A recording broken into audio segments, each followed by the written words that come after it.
കീചകപദം. ഇന്ന് നമുക്ക് കിട്ടിയിരിക്കുന്നത് കീഴൂട്ട് ഗണേശനാണ്. മന്ത്രി ഗണേശൻ എന്ന് പറയാം. പിന്നെ ആന മുതലാളി സംഘത്തിന്റെ സംസ്ഥാന പ്രസിഡന്റ് എന്ന് പറയാം. നിലവിൽ ആ ഒരു ഭാരവാഹിത്വം മാത്രമേ ഉള്ളൂ. പിന്നെ 500-ഓളം അച്ചിമാരുടെ നായരെന്നും പറയാം. ഇദ്ദേഹം ഇന്ന് ഒരു പ്രസ്താവനയായിട്ട് വന്നിരിക്കുന്നത് NSSൽ ജനാധിപത്യം വേണമെന്നാണ്.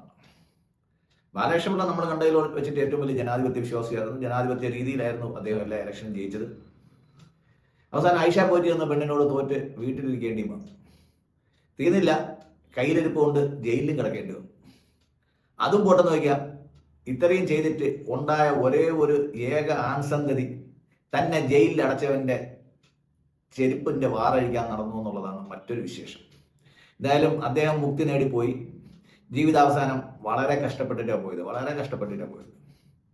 മാനസികമായിട്ട് തകർന്ന് സ്വന്തമായിട്ടുള്ള ഒരേ ഒരു മകനെ തള്ളി പറയേണ്ടി വന്നു.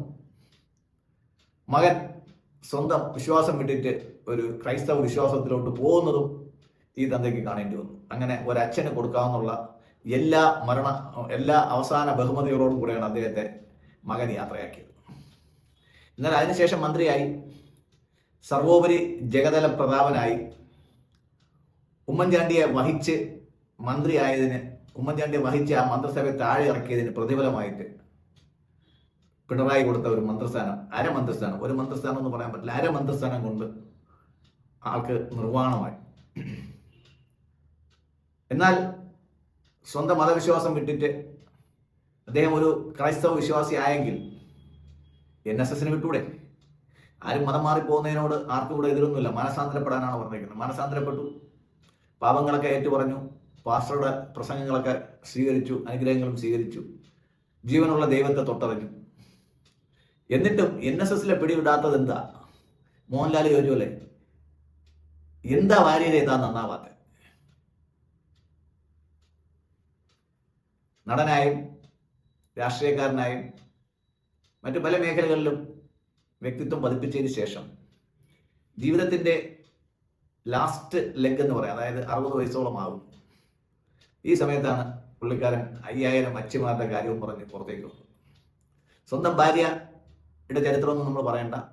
ആദ്യത്തെ ഭാര്യ അവരെ ഉയരം കൊണ്ടുപോയി. രണ്ടാമത്തെ ഭാര്യയുടെ പിടുത്തത്തിൽ പുള്ളിക്കാരെ അങ്ങ് മയങ്ങി നിൽക്കുകയാണ്. അപ്പോൾ ഇന്ന് വന്നിരിക്കുന്ന വെളിപാട് NSSൽ ജനാധിപത്യം വേണം. ഏത് ജനങ്ങൾ തിരഞ്ഞെടുത്തിട്ടാണ് ഇയാൾ NSSന്റെ ഡയറക്ടർ ബോർഡ് കയറിയത്? സുകുമാരൻ നായരുടെ ഓശാരം വാങ്ങിച്ചിട്ടല്ലേ കയറിയത്? എന്നിട്ട് എന്തിനാ അയാളെ തള്ളി പറയും? സ്വന്തം തന്തയുടെ വസ്തുക്കൾ മുഴുവൻ വാങ്ങിച്ച് അങ്ങനെ തള്ളി പറഞ്ഞു. ശ്രീവിദ്യയുടെ വസ്തുക്കൾ മുഴുവൻ വാങ്ങിച്ച് അവരെ തള്ളി പറഞ്ഞു. സുകുമാരൻ നായരുടെ ഓശാരം വാങ്ങിച്ചു, അയാളെ തള്ളി പറഞ്ഞു. ഇനിയും തള്ളി പറയാൻ ഗണേശന്റെ ജന്മം ബാക്കി അല്ലേ?